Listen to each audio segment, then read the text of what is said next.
작은 서점.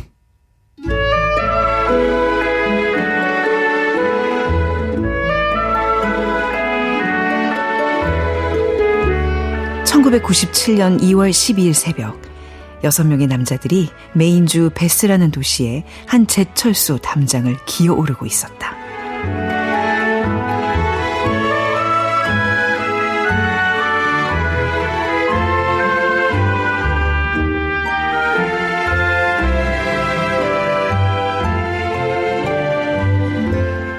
안녕하세요. 아나운서 최현정입니다. 김희선 작가의 이제는 우리가 헤어져야 할 시간 첫 문장으로 작은 서점 문 열었습니다. 제철소 담장을 기어오르던 그날 밤 하나의 사건이 일어납니다. 그리고 이를 취재하기 위해서 기자가 한국으로 향하게 되는데요. 자, 책에 대한 자세한 이야기는 최민석의 불타는 문학에서 들어보고요. 작은 서점 크루들의 특별한 큐레이션, 오늘 이 책부터 만나보겠습니다.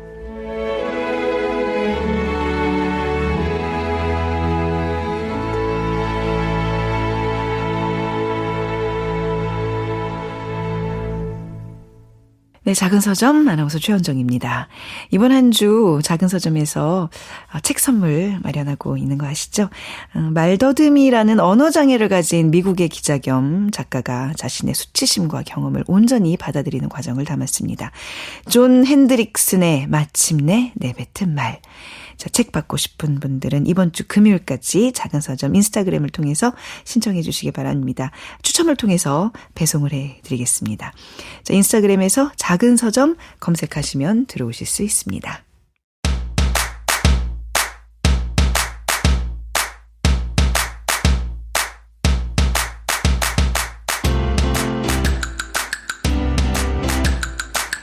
작은 서점 크루들이 세심하게 고른 보석 같은 책을 소개해드립니다.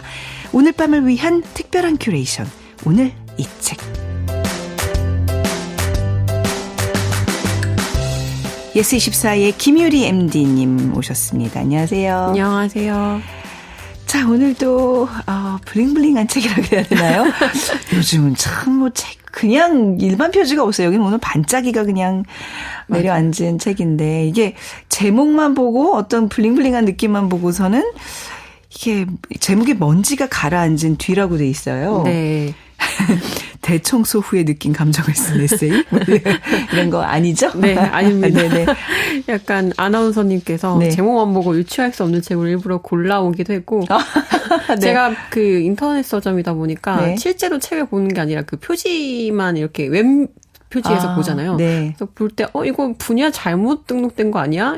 사회정치 분야 책이거든요. 네, 에세이 책 같은데 하고 보니까 네, 사회정치 책이더라고요. 그래서 네. 좀 관심도 있어서 가져왔고요. 이 책은 이제 제목이 먼지가 가라앉은 뒤지만 먼지나 청소에 관련된 이야기 아니라 그 재난의 현장 그리고 그 후에 남겨진 삶의 복원에 대한 이야기입니다. 네. 책을 쓴 분은 이제 루시 이스트호프라는 영국 최고의 재난 복구 전문가세요. 그래서 그분이 쓰셨고 지난 9월 26일에 창비에서 출간된 신간입니다. 무거운 주제군요. 재난 현장 그리고 그 후에 남은 삶의 복원. 그러니까 재난 그 자체를 좀 다루는 책인가 봐요. 네, 맞습니다. 저자 루시 이스토프를 이제 짧게 루시라고 이제 부를게요. 네. 루시가 9.11 테러라든지 네. 인도양 지진 해일 그리고 런던 77 테러 그린펠 타워 화재 그리고 이제 코로나19 팬데믹까지 네. 총 20년이 넘도록 전 세계 곳곳의 재난 현장을 컨트롤해온 그 실무자예요. 그래서 우리가 뉴스로만 사실 접했던 거대한 비극의 현장에서 어떻게 보면 가장 깊이 그리고 가장 오래 머물렀던 전문가시더라고요. 그렇군요. 네. 재난 전문가 가 정확하게 그런 직종이 있었나 싶을 정도로 뭔가 익숙한 듯 굉장히 네. 예, 좀 낯선 영역이거든요. 정확하게 어떤 일을 하시는 분들일까요? 저자 루시가 쓴 표현에 따르면 재난 전문가는 계단 밑을 청소하는 신데렐라 같은 존재다라고 하더라고요. 네. 크게 두 가지 일을 하는데 첫 번째는 최악의 상황이 발생했을 때 이제 사람들이 잘 따를 수 있도록 비상 계획을 만드는 것인데요. 네. 흔히들 알고 계신 업무예요. 네. 그 재난 조사를 돕고 시신 안치소 짓고 뭐 신원 확인을 한다든지 네. 유류품이라든지 시신을 송환하는 절차들을 감독하는 일이고요. 두 번째 일은 재난이 이제 발생한 후 대응하고 이제 복구하는 그 경로를 설정하는 일이라고 하더라고요. 네. 이제 이 업무가 저자 루 씨의 전문 분야입니다. 복구 네. 전문. 네. 그래서 앞서 말한 1차적인 대응 이후에 더 장기적인 복구로 나아가는 일인데요. 네. 피해를 당한 지역사회가 앞으로 한 발짝도 나아가게끔 이끌고 재난 후의 미래를 안심하게 이제 맞이하려면 무엇이 필요한지 공동체에게 직접 묻고 이런 작업들을 컨트롤한다고 합니다. 경험을 통해서 얻은 교훈을 이제 활용해 그 다음 재난이 사실 있을 수밖에 없잖아요. 네. 그거를 더 잘 대비하는 작업이라고도 해요. 이 저자가 겪었던 그 앞서 말씀하셨던 뭐 9.11 테러, 런던 테러 뭐 이런 등등 정말 듣기만 해도 너무나 끔찍한 맞아요. 너무나 큰 사건들이었는데 이런 것들을 다 겪고 이분은 건강할지 마음이 난 그 생각도 좀 드네요. 근데 보통 이제 이런 재난들이 발생하면 그 구조나 뭐 초기 대응에 이제 관심이 확 집중되는데 그 뒤에 일을 처리하시는 분이에요. 그래서 이 제목이 먼지가 가라앉은 뒤 굉장히 그 은유적인 표현을 쓴 거군요. 네, 그래서 저도 에세이 아닌가 하는 생각이 들 정도로 더 그런 느낌이 드네요. 네. 이제 저자가 재난 복구라는 작업이 단순히 저희가 생각하는 잔해를 치우거나 시신을 수습하는 차원을 넘어서는 사실 말씀하신 대로 정말 고된 일이라고 해요. 이제 핵심은 이제 재난 이후 삶을 어떻게 복원할 것인가의 질문에 이제 답하는 책인데요. 네.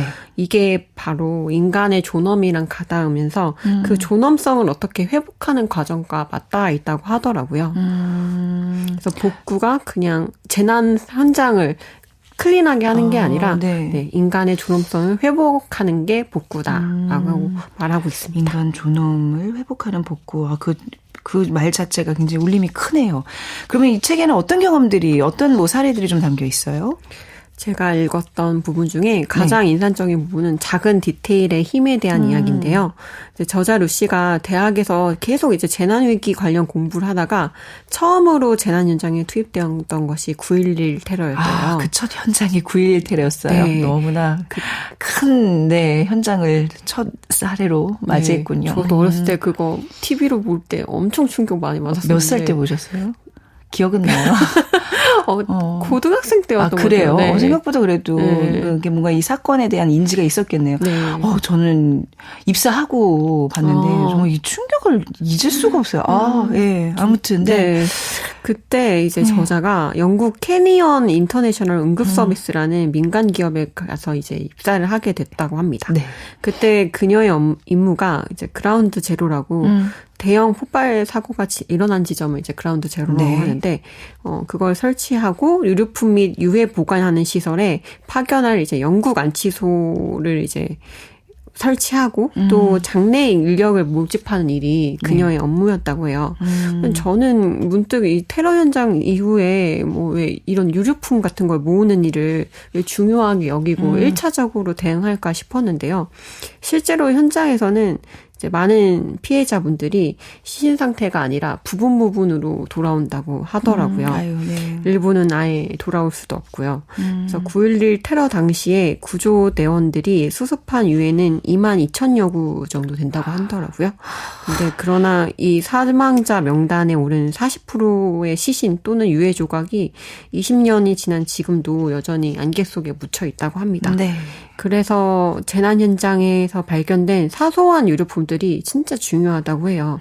예를 들어서 한 번은 찢어진 바지에서 나온 영수증 하나를 유가족한테 루 씨가 전달했을 때 일화였는데요.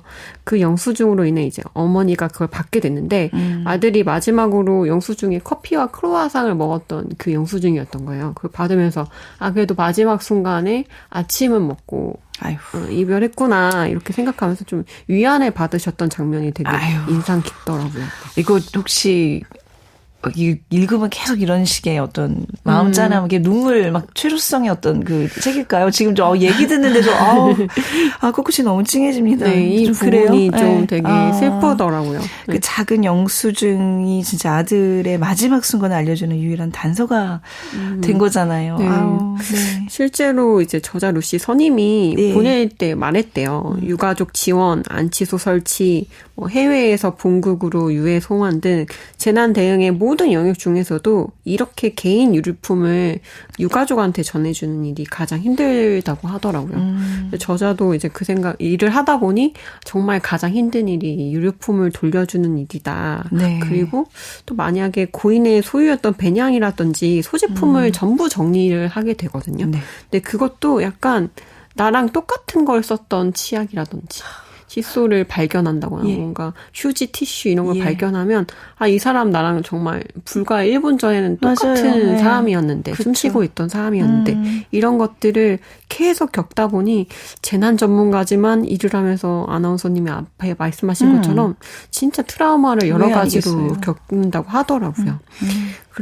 이렇게 유류품을 이제 들여다볼 수 있는 게 사실 재난이라는 커다란 스케일에 가려진 그냥 한 사람의 죽음, 희생을 이제 보여주는 부분이기도 한데요. 역자분이 이제 성함이 이제 박다솜 역자분인데 네. 옴기니의 말에 이런 말을 적으셨어요. 저도 처음 봤는데 독일본 대지진 이후 영화감독 이제 키타노 다케시가 한 말을 또 인용을 하셨는데요. 네. 이 지진은 2만 명이 죽은 하나의 사건으로 생각하면 피해자의 마음을 전혀 이해하지 못한다. 그게 아니라 한 사람이 죽은 사건이 2만 건이 있었던 것이다. 라는 말을 인용하시면서 진짜 이 유류품이 가장 중요한 업무 중에 하나다를 보여주고 계십니다. 또 다른 이야기도 있을까요? 또 다른 사례로는 이제 런던 지하철에서 발발한 7.7 테러에서 나왔는데요. 네. 저는 사실 9.11 테러보다는 기억이 잘 안 나거든요. 이게 몇 년도였죠? 2005년도. 이것도 너무나 큰 사건이긴 했어요. 예. 저는 몰랐는데 기억이 잘 안 나기도 해서 그 런던 지하철 역사 3군데에서 자살 테러범 3범이 이제 거의 동시에 폭탄을 터뜨렸던 사건인데요. 이제 이거는 저자 본인이 직접 겪었던 테러였던 거예요. 지하철을 타고 가다가 해당 테러 사건에 이제 맞닥뜨리게 되는데요. 본인은 항상 배낭에 그 비상계획이 적힌 종이를 들고 다닌대요. 그런 전문가임에도 불구하고 그 사건이 닥치자마자는 나 지금 당장 집에 가고 싶다. 그 생각만 들고 연이어서 이제 사랑하는 남편을 빨리 보고 싶다. 그냥 껴안고 싶다. 이런 생각만 뒤이어서 들었다고 합니다. 네. 그래서 루시도 이렇게 유가적이나 희생자의 마음을 이제 간접적인로나마 체험하게 된 건데요. 이제 그런 마음을 달래고 나서 곧바로 이제 테러 이후에 안치소를 관리하기 위해 현장에 투입이 돼요. 네. 여기서 나온 부분이 유가족 지원센터 이야기인데요. 이제 유가족을 위한 초기 지원센터가 런던에서도 갑자기 일어난 사건이다 보니 수영장이 있는 레저센터에 약간 졸속으로 마련을 했었나 봐요. 네, 건물 안에서 루시가 가자마자 느낀 게 수영장 염소 냄새가 확 났다고 해요. 저자와 이제 유가족 보호단체가 이렇게 염소 냄새가 많이 나는 곳에서 유가족이 슬픔을 나누는 건 후각적인 트라우마를 발생시킬 수 있다라고 지적했다고 합니다. 예를 들어서 가족을 잃은 부모나 아이가 이 수영장 냄새를 기억하고 이후에 어떻게 수영장이나 호텔에 딸린 수영장을 이용할 수 있겠느냐. 그리고 그런 기억을 계속 머금어야 하는데 웬만하면 냄새가 나지 않는 곳으로 설치를 해야 한다. 이렇게 조언했다고 하더라고요. 그렇군요. 네. 그래서 이렇게 사소하지만 미래의 트라우마까지 고려해야 하는 게 재난 전문가들의 일이라고 합니다. 그래서 결국엔 이런 전문가들의 의견을 인정한 영국 런던 시장이 왕립 원해홀 이쪽으로 새로 열어서 되도록이면 뭐 냄새도 없고 방해도 받지 않고 소음도 발생하지 않는 지역으로 옮겼다고 하더라고요.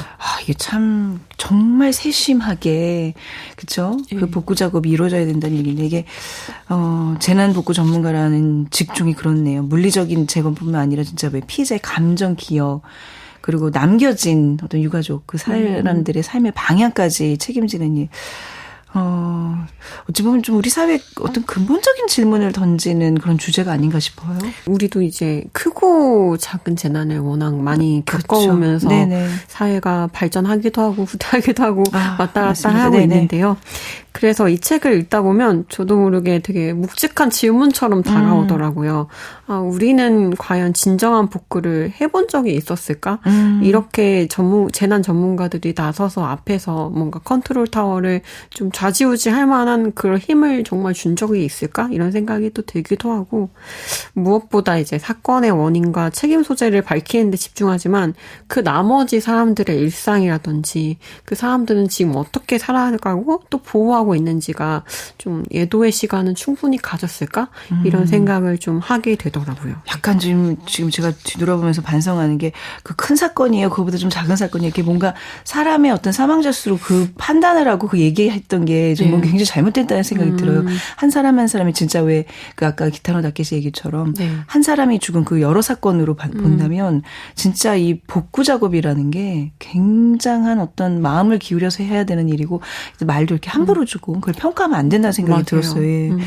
너무나 많은 사회적 비극 우리 사회에서도 많이 겪었잖아요. 뭐 이런 말할 수 없을 만큼. 근데 늘 다음 비극이 오기 전에 너무 우리가 서둘러 잊고 어떤 이렇게 좀 정치적으로 또 휘말리고 심지어 맞아요. 봉합해버리고 이런 게 아닌가라는 생각이 들어요. 우리 사회의 구성원들이 좀 읽었으면 하는 책이에요, 저는 지금. 저도 정치인들이라든지. 특히. 맞습니다. 꼭 읽으셨으면 좋겠어요. 왜냐하면 재난은 진짜 닥칠 수밖에 없는 예상되는 미래이기도 하고. 어쨌든 이제 저자가 이런 복구가 애도의 한 방식이고 동시에 희망을 준비하는 시간이라고 말하더라고요. 그래서 사실 이런 큰 재난, 작은 재난이어도 이런 사회적 고통을 동반하게 되는 거잖아요. 그런데 어떻게 하면 우리가 또 더 나은 미래를 생각할 수 있을까? 그러려면 어떻게 가장 작은 돌봄에서부터 시작해야 한다고 이야기를 하더라고요. 재난이 우리의 삶의 연약함을 증명하지만 동시에 인간의 강인한 회복력과 서로를 덜 보는 연대의 중요성을 역설하는 어떤 매개체가 될 수도 있다고 하더라고요. 그래서 결국 저자 루시가 여러 재난 현장에서 봤을 때 가장 고통스러운 공통점은 지역사회와 대응 요원을 포함한 거의 모든 사람의 아픔이 쉽게 끝나지 않고 정말 오래 간다는 것을 스스로도 부정하고 사회적으로도 부정한다는 게 가장 공통스러운 공통점이라고 하더라고요. 아픔을 이제 결국 받아들이고 그것을 회복하고 서로 돌봐야 하는데 그거를 돌보지 못한다는 거죠. 근데 막을 수 없는 재난이라면 꼭 이런 부분을 우리가 예습하고 받아들여야 다음 재난에서는 좀 더 평화롭게 그리고 현명하게 대처할 수 있을 거라고 말해주고 있습니다. 아, 굉장히 중요한 얘기들을 오늘 이렇게 우리 김유래님께서 해주시는군요. 이 재난을 다루는 책이긴 하지만 정말 동시에 인간의 회복력에 관한 이야기라는 점이 중요한 건데 책의 구성은 어떻게 되어 있나요? 저자의 경험을 이렇게 시간 순으로 나열하고 있어요? 이 책이 이제 시간 순서로 기록되는 건 맨 처음 그 9.11 테러 이야기 이후에 는 완전히 바뀌는데요. 저자가 만났던 다양한 재난들을 좀 그 속의 사람들로 묶어가지고 주제별로 엮어냈어요. 그래서 목차를 보면 이제 계획하는 사람이라든지 나쁜 별, 유령 열차, 흰 국화 같은 제목들이 등장하는데 그 챕터마다 약간 상징성을 두고 있어서 보시면 아시겠지만 심리적으로 사회적으로 여진을 남기는 제목들이 잘 지어져 있습니다. 그리고 저자 루시가 이 여진을 관리하고 처리하는 데 바친 자신의 삶과 경험을 매우 솔직하게 다루고 있는데요. 궁극적으로 되게 따뜻한 사람이라는 게 느껴져요. 왜냐하면 재난 전문가가 되고 싶었던 스토리도 앞서 읽어보면 되게 재밌기도 하거든요. 그리고 의협심이 뛰어난 사람이라는 게 좀 느껴지고요. 그리고 마지막에는 저자 루시가 약간 지금은 좀 재난 전문가의 뒤에서 이제 일하고 있는데 직접 대처해보지 못했던 팬데믹 이야기를 다루고 있어요. 그래서 라디오 청취자분들도 다들 겪었을 코로나 팬데믹이어서 마지막 챕터부터 읽으셔도 재난을 이해하는데 마치 외국사례 우리가 옛날에 그 신문에서 한 기사로 읽었던 그런 게 아니라 우리 사회와 너무 닮은 이야기인 걸 또 알 수 있어서 마지막 챕터부터 읽는 것도 권장드립니다. 그러니까 재난을 대하는 우리의 태도 또 우리 공동체에서 함께 그 아픔을 이겨내야 되는 어떤 그 방법들 하나의 좀 나침반이 되어주는 것 같네요. 네, 맞습니다. 재난이 우리 자신도 그렇고 우리 사회 그리고 우리 지도자들의 민낯을 드러내는 역할도 해주기도 하잖아요. 그쵸. 그래서 더욱더 다 이겨내야 하고 잘 이겨내야 할 것 같습니다. 저자 루시는 근데 사실 지도자나 이런 사람들 일할 때마다 맨날 욕했었나 봐요. 네. 그럴 수밖에 없겠죠. 실무자니까. 네, 그렇게 욕하거나 포기하지 말고 네, 우리 스스로의 삶을 좀 잘 돌보자. 이런 이야기를 하면서 저자는 이제 가장 좋아하는 동화가 피터팬이었대요. 네. 근데 그 마지막 대사 저 뭔지 몰랐거든요. 네. 그런데 너희보다 작은 것들을 전부 잘 돌봐줘라는 대사가 있다고 하더라고요. 그런 대사가 있어요. 피터팬에. 네. 그래서 자기가 쓴 이 책의 핵심 메시지가 그거라서 이제 우리보다 더 작은 것들 그리고 우리가 미처 놓쳤던 소외된 사람들 그리고 보이지 않는 사람들 그런 사람들을 잘 돌보면서 네. 살아가야 그 다음 재난도 잘 복구될 수 있다라고 합니다. 너무 좋다, 오늘. 아, 진짜. 우리 김유리 MD님이 이거를 잘 풀이해 준 건가요? 책 자체가 이렇게 훌륭한 건가요? 둘 다죠? 네, 책이 되게 소프트하지만 좀 딱딱하게 느끼실 수 있는 부분이 전문가라서 어쩔 수 없는데 진짜 너무 잘 쓰셨어요. 너희보다 작은 것들을 전부 돌봐줘. 재난 앞에서 우리가 잊지 말아야 할 가장 인간적인 책임감이 느껴지는 말이었습니다. 루시 이스트호프의 먼지가 가라앉은 뒤 정말 강추하는 책입니다. 꼭 한번 모두 읽어보시기 바랍니다. 지금까지 예스24의 김유리 MD였습니다. 고맙습니다. 감사합니다. 작은 서점.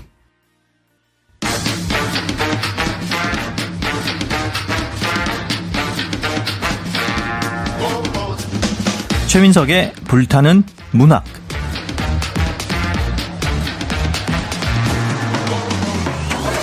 우리의 마음을 저미는 명작.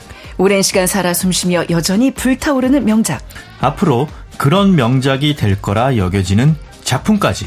최민석 작가가 아끼는 명작 이야기 작은 서점에서 풀어봅니다. 소설가 최민석의 불타는 문학.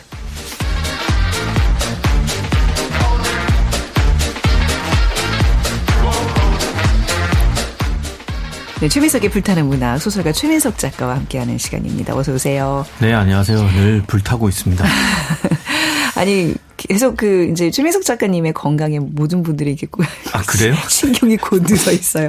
지난주에 왜 최민석 작가님 건강하세요? 그래야 재미있는 소설 계속 듣죠? 하셨더니 최윤정, 김미숙, 김보배님 등등 많은 분들이 건강하세요 하고 당부 말씀을 남기셨고, 그리고 5988님께서 우와 진짜 읽고 싶어지게 소개해 주시네요. 짱 해주셨어요. 네. 아이고 며느라 고맙다. 콜록콜록.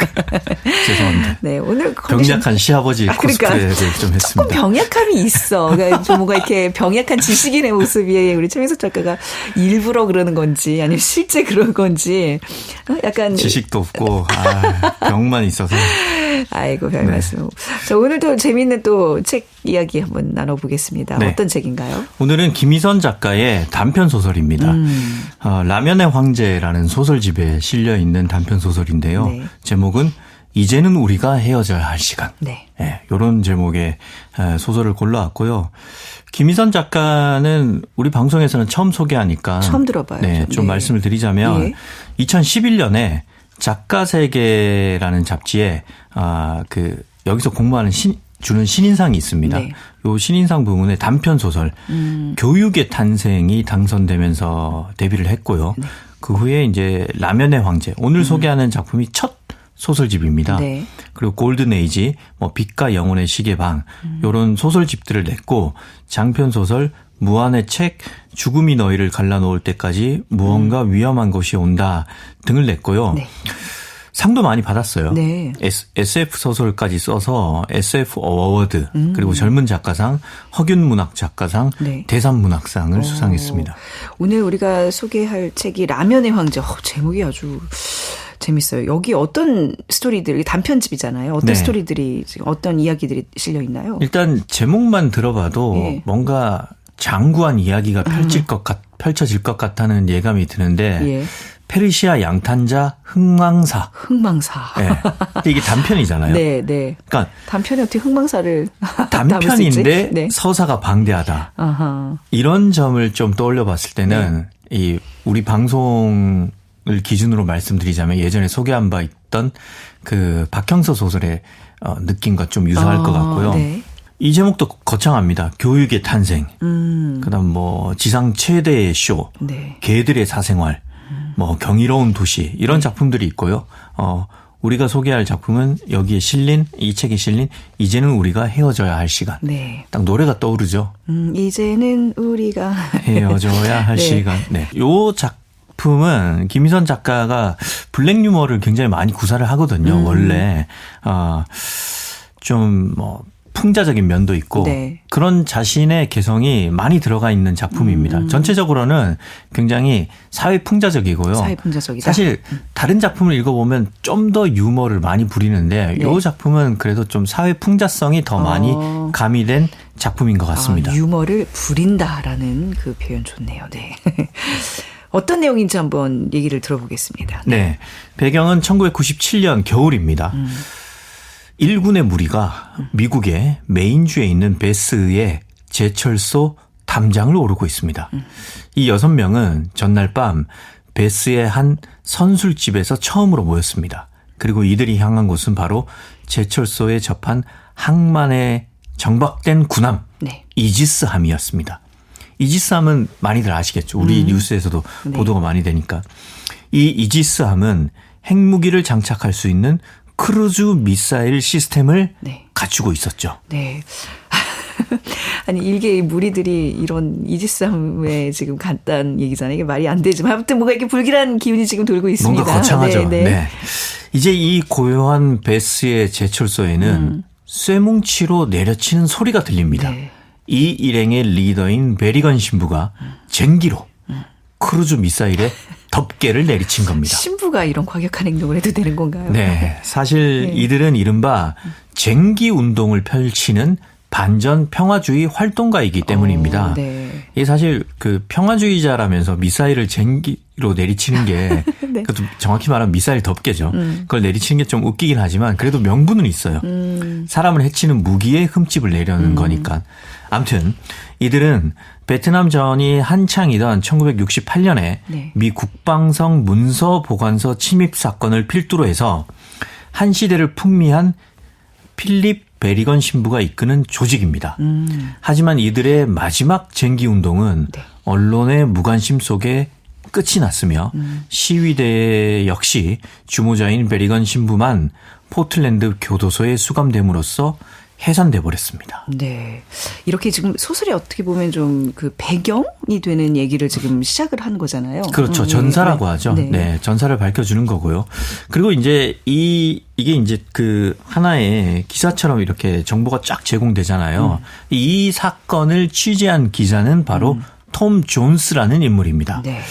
톰 존스는 비록 메이저 언론사에 취직하지는 못했지만 KBS 같은 데 다니지 못했어요. 네. 아무튼 이 세계의 분쟁 지역을 다니면서 네. 나름대로 자신의 소신껏 기사를 써온 프리랜서 기자였습니다. 네네. 그러면서 자기 홈페이지도 운영하고 있고요. 그는 이제 한국으로 갈 준비를 하고 있습니다. 네. 정확히는 한국에 있는 영서 지방의 WC입니다. 이게 WC. WC라고 이니셜로 쓰여 있는데 사실 작가가 원주 출신이거든요. 그러니까 저도 그 생각했어요. 영서지방이면 딱 그 대표적인 도시가 이제 원주인데. 그러니까 이건 누가 보더라도 원주입니다. 네. 그래. 근데 갑자기 지금 아까 뭐 어디요? 뭐 베스라고 그랬는데 네. 사실 베스라는 지역도 이게 있는 메인주. 지역인가 좀 이상하죠. 아무튼 스티븐 킹이 살고 있다는 메인주. 네. 네. 갑자기 한국으로 배경이 바뀌었어요. 그렇습니다. 이렇게 원래 방대한 서사는 네. 배경지를 확 바꾸는 거죠. 예. 자, 이제 톰 존스가 한국으로 가려고 하는데 그 이유는 존스에게 사진 한 장이 이메일로 왔기 때문입니다. 네. 톰 존스는 그 사진을 보는 순간 이제는 세상을 떠난 베리건 신부를 떠올렸습니다. 네. 신부의 숭고한 뜻을 이어받은 사람이 저 먼 나라, 고요한 아침의 나라, 한국에 있었던 겁니다. 네. 그래서 톰 존스는 자기의 일상보다 더 중요한 것이 있음을 깨닫고 마침내 한국행 비행기로 몸을 싣습니다. 어떤 사진을 봤길래 한국까지 이렇게 또 부랴부랴 오는 건가요? 한국에서 보내온 사진은 한 영상을 캡처한 것인데요. 예. 그 캡처한 사진 속의 인물은 쟁기로 탱크를 내리치고 있었습니다. 아까 이지스함을 내리치듯이. 네. 이 사진의 임팩트는 1989년 천안문 광장에서 한 중국 젊은이가 거대한 탱크를 홀로 마주한 것만큼이나 컸습니다. 이 사진 다들 아시죠? 네. 그리고 톰 존스 기자는 WC에 도착했을 때 그를 마중 나온 인물은 현지에 있는 영어 강사 헨리였습니다. 네, 또 새로운 인물이 좀 등장했습니다. 헨리. 네. 헨리 필딩은 톰 존스한테 이 사진을 보낸 인물입니다. 톰 존스는 프리랜서 기자로 퇴직한 후에 동료들과 함께 사이트를 꾸려왔는데 당연한 말이지만 세계 평화와 반전 운동이 이 사이트에 올라오는 주된 기사 내용이었습니다. 그런데 톰 존스는 헨리 필딩을 만나자마자 실망을 합니다. 네. 그가 통역을 해줄 줄 알았는데 이 영어 강사라는 헨리 필딩이 와서 한국어 공부를 안 했는지 한국어 실력이 형편없기 때문입니다. 만나도 별로 도움이 안 돼요. 그러니까요. 이 자체가 좀 블랙 코미디 같은 상황이에요. 네. 네. 그런데 이 헨리는 원주에 살면서 한국 사람이 다 됐는지 너스레를 떨면서 말합니다. 한국식 너스레. 네. 그래도 의사소통 다 됩니다. 네. 걱정 마세요. 막 이런 식으로 얘기합니다. 그리고 마침내 사진 속의 주인공인 김홍석 씨를 취재하러 가는 날인데요. 그때 헨리는 차 안에서 머뭇거립니다. 그러면서 말을 하죠. 네. 실은 in fact 죄송합니다. 이것만 영어로 해서. 영어겠죠. 네. 끝까지. 네, I have bad news. 네. I have sad news인가. 아니요. 정확합니다. 실은 네. 슬픈 소식이 있습니다. 무슨 이렇게 소식? 말하죠. 네, 무슨 소식인데요? 설마 하고 톰은 생각을 하는데 이때 헨리가 말하죠. 네. 김홍석 씨는 이제 이 세상에 없습니다. 사실 저도 얼마 전에 알았어요. 그렇지만 톰은 어차피 김홍석 씨가 이 세상에 없더라도 이곳에 올 거라고 생각을 했습니다. 김홍석 씨가 없더라도 유족을 취재하다 보면 오히려 더 대단한 스토리가 나올지도 모른다고 여겼던 거죠. 게다가 그는 김홍석 씨는 자살을 했습니다. 이것 또한 사회에 던지는 어떤 경고일 수 있겠다고 생각을 했습니다. 그렇게 이제 김홍석 씨가 사는 마을로 가는데 그 도중에 귀가 너무 아파서 견딜 수가 없습니다. 네, 너무 시끄러운 거였죠. 마을 전체가 무슨 페스티벌을 하는 것처럼 말이죠. 네. 그래서 톰이 묻습니다. 이게 무슨 소리입니까? 네, 무슨 소리였죠? 헨리가 말하기를 대형 마트입니다.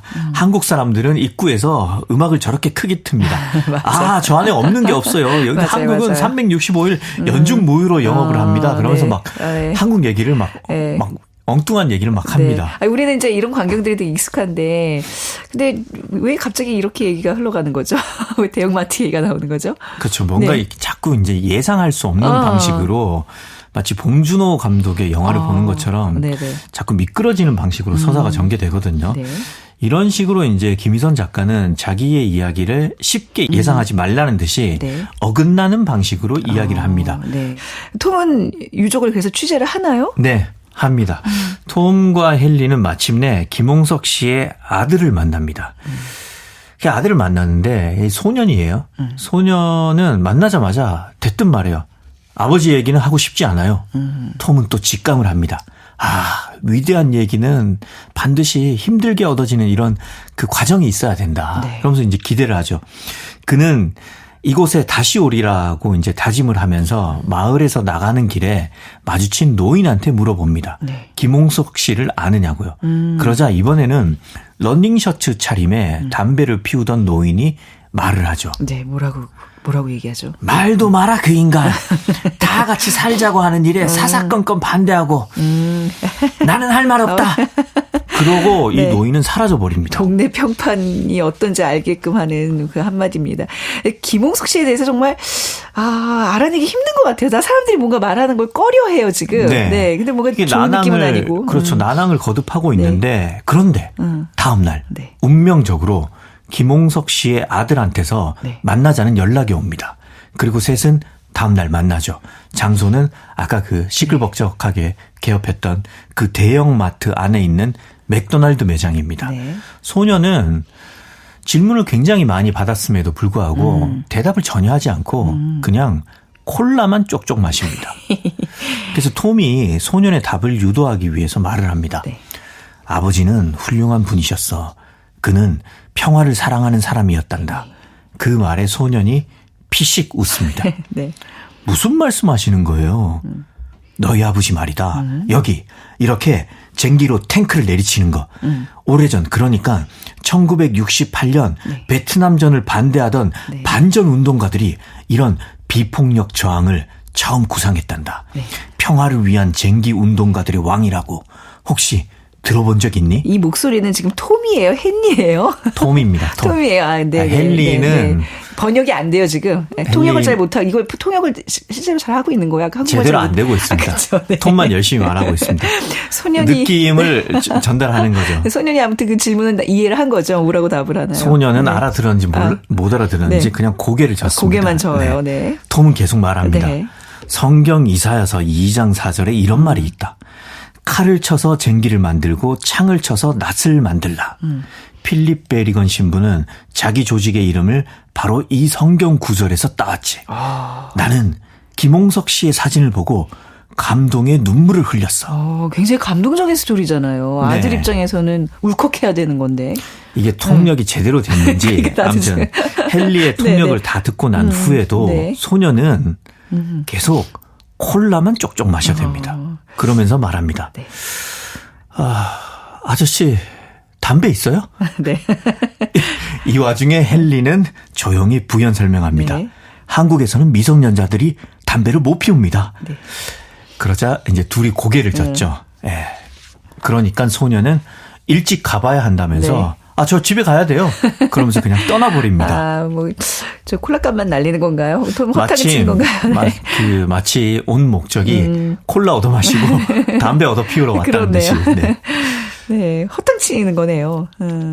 아무튼 네. 이런 독자의 우려를 작가가 이제 안다는 듯이 이제 두 인물은 좀 중요한 곳. 네. 시청으로 갑니다. 시청 직원은 미국에서 왔다는 기자한테 굉장히 반갑게 악수를 청하죠. 네. 그런데 웹사이트 운영자라는 말에 금세 실망해버립니다. 네. 헨리와 톰이 사진을 건네자 그 김홍석 씨의 사진요. 예. 시청 직원의 표정이 또 일그러집니다. 네. 톰이 묻죠. 이게 어떤 연유로 일어난 반전 시위인지 궁금합니다. 네. 톰의 질문에 시청 직원은 어리둥절한 표정을 짓습니다. 지금 혹시 반전 시위라 하셨습니까? 시청 직원은 이 WC가 분쟁 지역도 아니고 그렇죠. 그 남자는 주정뱅이였으며 네. 그날도 어디서 잔뜩 술을 마시고 와서 행패를 부린 거라고 말합니다. 그러면서 네. 또 말을 잇죠. 뭐라 그러죠? 이 탱크요. 네. 이거 전시된 거예요. 시에서 축제를 한다고 빌려온 거를 그 양반이 뭐에 그렇게 화가 났는지 내리쳐서 저희도 골치 아팠어요. 놀란 애들 울고 막 시민들이 시청에 항의하고 난리도 아니었다니까요. 예. 그 순간 톰이 화가 나서 책상을 내리칩니다. 라이얼. 거짓말쟁이야. 그럴 리가 없어. 그러면서 톰은 당장 소년을 다시 만나봐야겠다고 생각을 하지만 이제는 또 연락이 안 됩니다. 네. 그리고 다음 날에는 동영상의 원본을 찍은 캐나다 출신의 영어 강사 제임스를 만났습니다. 제임스는 말하죠.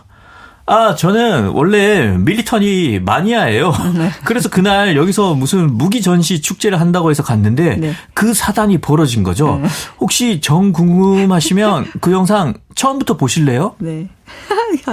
되게 신난 것 같아요. 오늘 최 작가님 1인 다역을 지금 너무 훌륭히 소화해내고 계십니다. 부끄럽습니다. 네. 지금 이제 이 소설에 숨겼던 이제 이야기의 그 전말이 뭔가 이 영상에 다 있을 것 같아요. 그죠? 네. 네. 이 30초 남짓한 영상에서 김홍석 씨는 탱크를 내리치며 무언가 말합니다. 네. 하지만 소음이 심해서 잘 들리지 않습니다. 10번 넘게 돌려본 헨리는 가까스로 다음과 같이 받아 적었습니다. 네. 이제 김홍석 씨의 대사입니다. 다 죽게 생겼는데 무슨 소용? 골목 살려내라. 네. 그러면서 주변에서 사람들이 얘기하죠. 어머 미친 사람인가 봐. 네, 여자 목소리입니다. 네. 숙소에서 톰은 영상을 수차례 돌려보고 눈시울이 뜨거워졌습니다. 눈시울이 뜨거워질 것까지 없는 상황인데. 이 거대한 탱크에 맞서는 네. 인간의 모습과 그리고 진실을 덮으려는 세상의 행태에 분노했습니다. 그는 밤하늘을 보면서 말합니다. 네. 베리건 신부님 보고 계신가요? 여기 극동아시아의 머나먼 땅에서 당신의 고결한 의지가 이어지고 있는 벅찬 광경을요. 그리고 시간이 흘러 월드 인사이더 미러에는 기사 한 편이 올라옵니다. 정말 그냥 술 마시고 와서 행패 부린 거라고 했는데 어떻게 기사를 썼을까요? 제목은 네. 최초의 한국인 쟁기 운동가 아니라고. 홍석킴. 쟁기 운동가 아니라고요. 네. 네. 사진 속의 김홍석 씨는 불가능을 향해 돌진하는 시시포스처럼 숭고해 보이고 기사 마지막 문장에는 아들의 말이 실려 있습니다. 평화가 아니면 죽음을 달라. 아마 이게 아버지가 저에게 남기고자 했던 말씀이 아니었을까요? 아들이 이런 말을 실제로 했을까요? 콜라 달라고 했죠. 담배 있어요. 그랬죠. 네, 하지만 슬프게도 기사의 조회수는 형편없었고 기사에 수없이 반복된 쟁기라는 단어 때문에 네. 농기구와 씨앗 광고가 두어 개 링크되어 있을 뿐입니다. 여기서 빵 터졌었어요. 네. 농기구와 씨앗 광고가 쟁기라는 단어 때문에. 쟁기가 미국에서 핫하거든요. 네. 맞아요. 우리나라 쟁기 보고. 네, 그쵸? 쟁기랑 맞아요. 갓이 네네. 핫합니다. 맞아요. 그리고 이제 한참 후에 헨리는 톰에게 이메일을 보냅니다. 알아낸 게 있으니까 연락을 달라고 말이죠. 네. 하지만 톰은 전혀 답장을 하지 않습니다. 헨리는 혼자 수차례 이메일을 보내다가 답이 없자 지쳤는지 이제는 하소연을 합니다. 시청 직원이 자기를 찾아와서 다른 동영상 원본을 찾아냈다고 말했다고요. 예. 그 영상에서 김홍석 씨가 하는 말을 정확히 볼 수 있었다고 말하죠. 네. 김홍석 씨는 이렇게 말했습니다. 대형 마트 때문에 다 죽게 생겼는데 축제가 무슨 소용이냐. 골목 상권부터 살려내라. 이제 그 문장이 완성이 됐어요. 그래서 네. 이제 결국은 이 김홍석 씨라는 분은 대형마트를 반대하는 그런 마음에서 쟁기를 들고 찾아간 거였었어요. 그죠? 네. 자, 이제는 헨리가 네. 아들을 찾아갑니다. 네. 둘은 이번에도 맥도날드에서 만났고 소녀는 이번에는 콜라 대신 네. 햄버거를 와작와작 씹어 먹습니다. 먹는 거 좋아하는 친구예요. 네. 한참 그럴 때죠. 그리고 소녀는 콜라와 네. 뺄 수 없죠. 감튀. 감자튀김도 주문했기 때문에 이번에는 행복해 보입니다. 헨리가 시청 직원한테 받은 영상을 보여주니 소녀는 말합니다. 거 봐요. 내 말 맞잖아요. 우리 아버지 제정신이 아니었다니까요. 혹시나 하는 마음에 헨리는 유서가 없었냐고 하니까 소년이 반문합니다. 무슨 소리예요? 내가 아저씨들한테 줬잖아요. 그 미국 기자분한테 복사해서 줬잖아요. 아저씨가 떠난 다음 날 그 미국 기자가 다시 우리 집에 찾아와서 문을 두드렸고 그래서 가시라고 우리 아버지 그런 사람 아니라고 네. 대형 마트 때문에 다 죽게 생겼다고 적어놓은 유서까지 제가 복사해서 드렸잖아요. 그러면서 소녀는 사진을 보여줍니다. 네. 톰 존스와 소년이 한 슈퍼 앞에서 찍은 기념사진을요. 헨리가 간판을 확대해 보려고 하자 소년이 말합니다. 네. 영준 슈퍼예요? 확대 안 해도 돼요. 당연히 알죠. 제 이름인데. 네. 소년은 계속 말합니다. 짜증나요 정말. 제 이름 땄으면 번창시켜서 오래오래 하든지. 네. 마트 탓하면서 떠나는 게 뭐예요. 그러면서 소녀는 담배를 피우러 나갑니다. 네. 헨리는 이런 내용이 적힌 이메일을 톰에게 보냅니다. 네. 하지만 톰에게서는 아무런 답장이 오지 않습니다. 그러니까 헨리 모르게 톰이 이 소년을 한번 더 만났다 갔다는 얘기인데. 그렇죠. 예, 이거 어떻게 된 거냐고 이제 계속 물어보는데 톰은 답장이 없습니다. 소식이 없습니다. 톰은 사실 다 알고 있었던 거죠. 그러니까 자기가 전혀 그 증거를 찾지 못했고 그냥 상상 속에서 한 사람을 영웅화해서 그냥 기사를 써버린 건데 도대체 무슨 말을 하고 싶었던 걸까요? 결국 이제 사람은 자기가 네. 믿고 싶은 대로 믿는다. 그게 이제 큰 틀의 이야기인 것 같고요. 네. 여기에 이제 등장하는 그 인물이 톰이다 보니까 이 톰이라는 기자를 통해서 이야기가 네. 연결돼서 어쩔 수 없이 그 언론이 갖고 있는 프레임에 대해서도 김희선 작가가 얘기를 하는 것 같고요. 네. 사실 이제 반정과 평화를 다루는 진보 언론이기 때문에 발음 꼬여서 다시 할게요. 반정과 평화를 다루는 진보 언론사를 운영했잖아요. 네. 그래서 전혀 이렇게 하지 않을 것 같지만 그들 역시 프레임에서 자유롭지 못하다. 뭐 인간사 폭넓게 보면 네. 그 내막에는 또 다른 개인들의 욕망이 인간사에 개입이 된다. 네. 뭐 이런 얘기를 좀 다루고 싶었던 것 같아요. 언론의 프레임 또 어떤 확증 편향의 어떤 그런 그 모습들 이런 거를 이렇게 묵직한 주제였단 말이에요. 저 그냥 막 낄낄거리면서 봤는데 하나의 소동극이기도 네. 하고요. 또 순문학 작가이기 때문에 이야기가 담고 있는 메시지도 있겠죠. 네. 아니 근데 약간 뭐 실화가 섞여 있다면서요? 네. 그래요? 우선 필립 베리건 신부는 실존 인물입니다. 실존 인물이에요. 실제로 쟁기 운동을 전개했고요. 네. 소설에서처럼 1968년에 징병위원회 사무실에서 징집 영장 서류를 들고 나와서 불태워버렸어요. 베트남 반전 시위를 한 거죠. 네네네. 그래서 2년간 복역을 했습니다. 이후에 벌여진 그 쟁기 운동의 대표자라고 할 수 있죠. 네. 그러면 톰 존스 이 기자와 여기 지금 이 헨리 필딩이라는 사람도 실존 인물이에요? 실존 인물인데 이 관계가 예. 좀 재밌습니다. 소설가예요, 헨리 필딩은. 아, 그래요? 예. 소설가 헨리 필딩이 1749년에 쓴 소설의 제목이 톰 존스입니다. 이렇게 또 차용을 했군요. 네. 김홍석 씨는 당연히 실존 인물이 아니고요. 예. 예. W 씨는 뭐 우리가 네. 쉽게 상상할 수 있듯이 원주인 것 같습니다. 작가가 네. 사는 원주. 네. 네. 이 소설집이 참 이런 식으로 좀 독특하네요. 네. 네. 나머지도 다 읽어보고 싶어요, 저는. 그러니까 이 소설은 희극의 기본 요소인 네. 의외성과 이율 배반성이 네. 굉장히 돋보이는 작품인데요.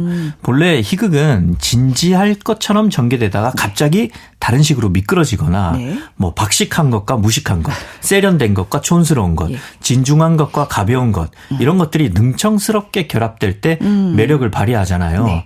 이걸 이제 이게 이제 희극의 코미디 요소인데 네. 이걸 소설에 좀 적용을 해보면 그렇다면 이제 소설의 기저에는 호기심을 유발하는 서사가 깔리고 네. 그 서사가 예측할 수 없는 문장으로 전개가 되는 거죠. 물론 이런 문장은 대부분 장문이죠. 그래서 이 소설 또한 장문으로 이런 그 흥미로운 그 서사들이 전개가 되고요.